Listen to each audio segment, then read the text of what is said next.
Schumer's office. Thank you so much for being here. I really appreciate it.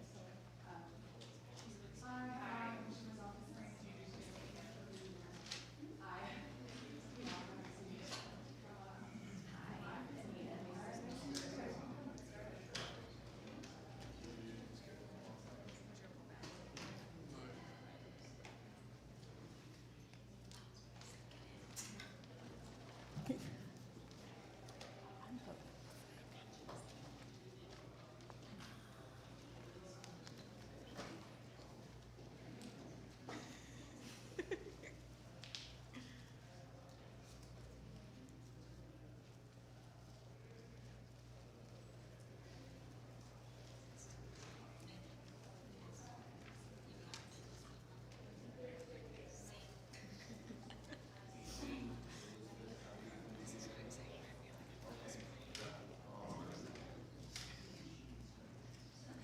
Hi, everybody.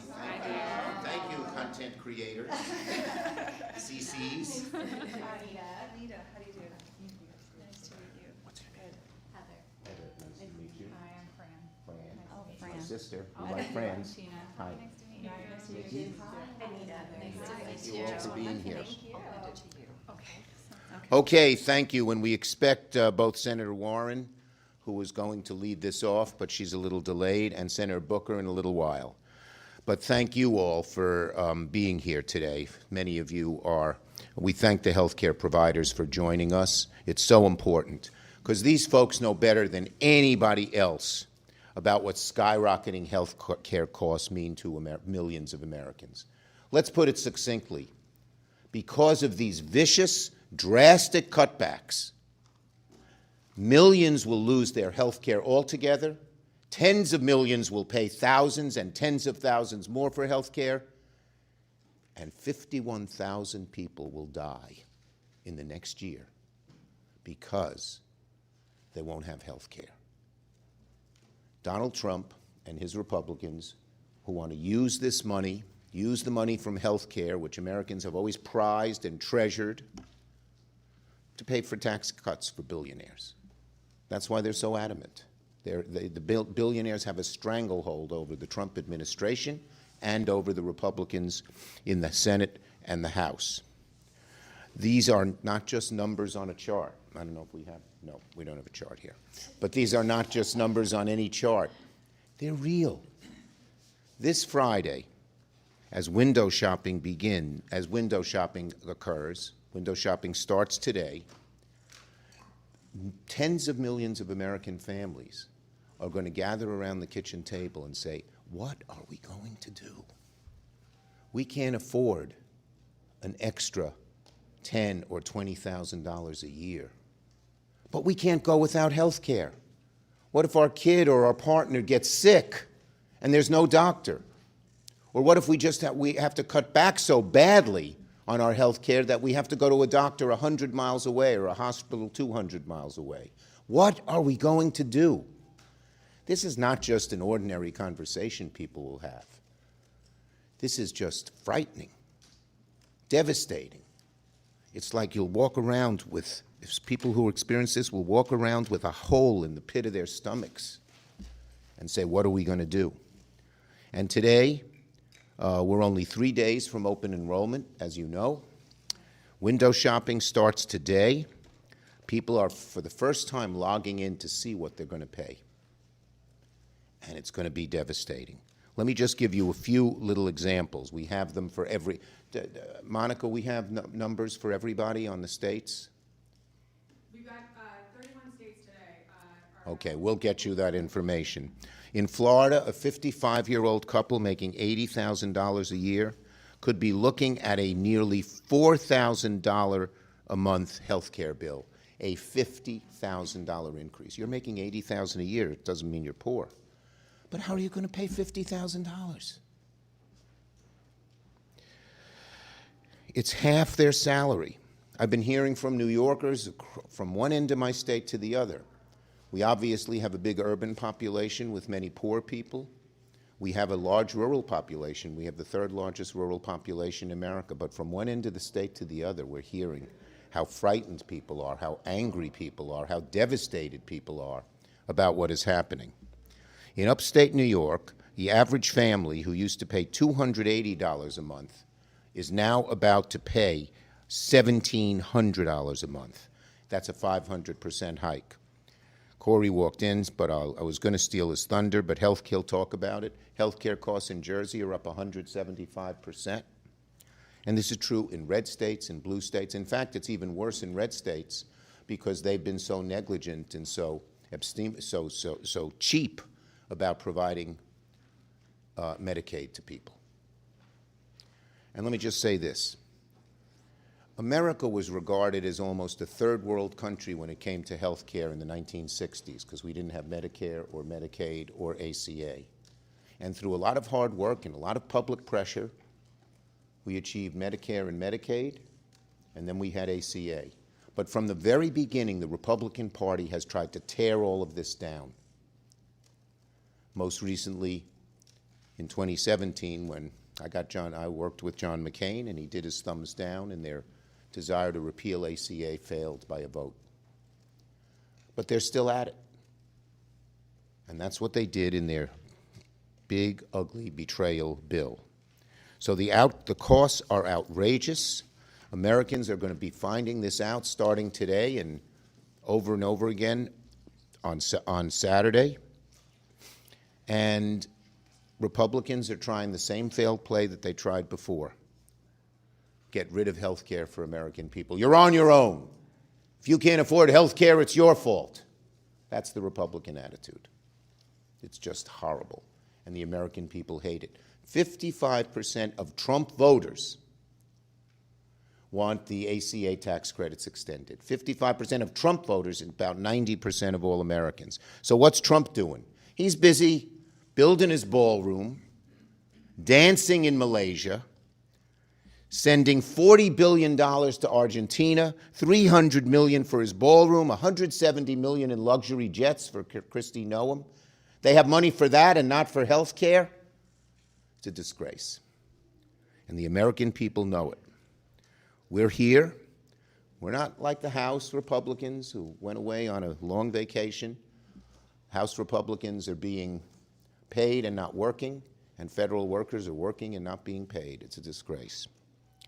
But we're here. We're ready. Hakeem Jeffries and I are willing to sit down and negotiate a way out of this crisis with the Republican leadership. And the Republicans just keep saying later. To quote Martin Luther King Jr. in his letter in the Birmingham jail, when the Republicans say later, they mean never. And that's why we are pushing now to get this done. Republicans, Speaker Johnson, Trump, you've got to get serious. They're not serious, but we're going to keep holding their feet to the fire because the American people are who we care about. The American people are who we're doing this for. That couple that I mentioned sitting at a table on a Friday night who have a hole in the pit of their stomach because they think they're going to lose all their health care. That's who we're fighting for. And we're not going to rest until we succeed. Senator Booker. Thank you so much, Chuck. So here we are on day 29 of a government shutdown. 10 months in office, Donald Trump in this short period of time his family wealth has increased by the billions. And we're seeing Americans face unprecedented challenges economically. It just underlines the fact that Donald Trump's administration in these 10 months is really marked by chaos, corruption, and cruelty. The cruelty we're seeing in painful ways.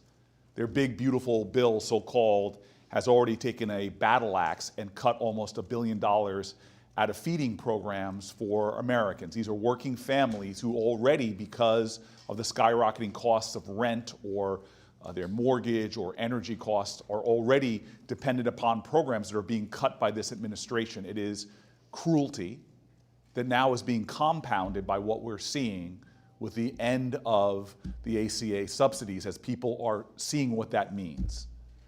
In my state, New Jerseyans are going to pay over 170% more for their health care. I've talked to families up and down my state, and their stories are painful, if not agonizing, because you hear parents, talk to a family with a special needs child, having to make the most difficult decision. We cannot afford health care for everyone in the family, so now we're trying to figure out which one of the two of us, the parents, should go without health coverage, or perhaps both of us. There is fear in my state of not knowing how you make tough choices, go deeper into credit card debt to cover health care costs, make a decision about whether to buy your prescription drugs that you need as the parent, and still try to get food on the table. Americans are seeing the sticker shock of health care that is skyrocketing because the Republicans refuse to do anything about the problem. There are painful days ahead for Americans who are already enduring the leadership of this administration that is kneecapping American farmers, hurting American companies, causing so much pain for American workers. As people's energy costs go up, grocery costs go up, and now their health care costs skyrocket. This is an administration that is about corruption, chaos, and cruelty. They should come to the table and negotiate with us. Donald Trump promised to bring people's prices down. He's done the exact opposite. He should come to the table and negotiate with us to help people through this healthcare nightmare that right now will only get worse because the big beautiful bill is also gutting close to $1 trillion out of Medicaid. This will be the worst healthcare disaster our nation has ever seen, with more people poised to lose health insurance than at any other time. This is a uniquely American problem. The number one reason people go bankrupt in America is still their healthcare costs. This does not happen in Canada, does not happen in England, does not happen in France, does not happen in New Zealand. This is an American problem of the Republicans making, and we're demanding that they do something about the pain and the hurt that American families are experiencing and the fear as they look at their health care costs going up in my state well over 100%. These are working Americans who expect more from their leadership, and I, for one, will continue to stand with the people of my state who are demanding help at a time that so many are hurting. I'm excited to bring up my colleague, truly someone who understands that you can't lead the people if you don't love the people, Senator Tina Smith. Well, good morning. I think it's still morning, everyone, and thank you so much, Senator Booker. And I want to also particularly thank the folks standing behind me who aren't from Washington, D.C., to tell us about what people are really talking about. And you know, I think that for most Americans, healthcare isn't about politics. It's personal. Is your family healthy? Are your children healthy? Can you get in to see the doctors and the providers that you want? Can you afford to get the care that you need? And I think it is also true that most people in this country would agree that our healthcare system is broken. It takes too long to get what you need, it costs too much, and it might not even be there when you need it. And so this summer, when Donald Trump and Republicans passed their so-called One Big Beautiful Bill, what did they do? They made this worse, not better. They kicked millions of people off of their health insurance, and they made everything more expensive just when Americans are struggling to figure out how to afford their lives. And in fact, what they did do is they found trillions of dollars to give huge tax breaks to big corporations and billionaires. But what didn't they do? They couldn't find the money to extend the ACA tax credit so that people can afford their health insurance. Plenty of money to give huge tax breaks for billionaires, but not enough money to help regular people afford their health insurance. And now here we are. We're just a few days away from November 1st, where millions of Americans are going to see their health insurance premiums double or triple. And I can tell you, in Minnesota, this is what people are seeing and feeling. This is what it looks like for people in my home state. I have talked to providers in Minnesota who know they have patients, who need health care for chronic conditions, who are faced with either dropping their health insurance or somehow figuring out how to literally skip going to the grocery store so they can afford their premiums. I've talked to a young woman who works for a nonprofit child care provider, and she is going to drop her health insurance because she can't afford it. She doesn't have health insurance through her work. And what does this mean? It means she's going to postpone starting her own family.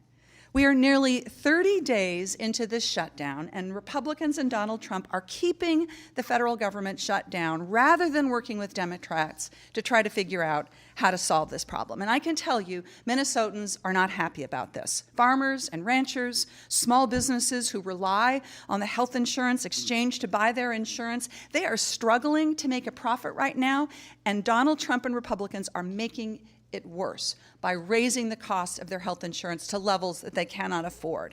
And I can tell you it is particularly rubbing salt in their wounds to see that at the same time Trump is sending $20 billion to Argentina to bail out Argentina and to bail out the wealthy Wall Street fund managers who are going to benefit from this bailout, but he refuses to help people afford their health insurance. So let me just be clear. Republicans are refusing to negotiate with us. They just keep doing the same damn thing over and over again and demand that we vote for their so-called clean CR, but there is nothing clean about a CR that raises health care costs for people so exorbitantly. It's bad for America, it's bad for Minnesota, and I'm not going to help them do it. The best time to fix this was weeks ago, but the next best time is right now. And we can do better than say to America that you have two choices. One choice is skyrocketing health insurance premiums, or the other choice is decimating the nutrition programs that help people put groceries on the table. That is not a real choice. That is not the choice that I will accept. We can do better than that. Now, behind me, we have some incredible folks who can tell you what they're seeing and hearing out in the country. And I'm excited to introduce to you Dr. Fran Patel. Hi there. My name's Dr. Francesca Haydanek, and I'm an OBGYN working in Western New York. I spend my days and many of my nights taking care of high-risk patients who rely heavily on government assistance to receive care to survive their pregnancies. I'm often told in real life and online, where I educate about obstetrics and gynecology, that I, as a doctor, should not be political. But healthcare is political, and our current government shutdown reflects just how vital a functioning healthcare system is to our country. If healthcare insurance subsidies aren't renewed, families could see their insurance double or even triple next year. And for many of my patients, many who are mothers who already struggle to make ends meet, that means making the choice. Do they pay for health insurance, or do they pay for food and rent? And when my patients have to make that decision, which they already do daily, I see the fallout every single day. My non-pregnant patients are unable to see their primary care physicians prior to their pregnancies, which means they enter pregnancy as a high-risk pregnancy because they couldn't get their diabetes and hypertension controlled prior to becoming pregnant. I see women skipping prenatal visits because they can no longer afford the gas to come to my clinic, and I see mothers delaying care until their third trimester because they've lost their health insurance.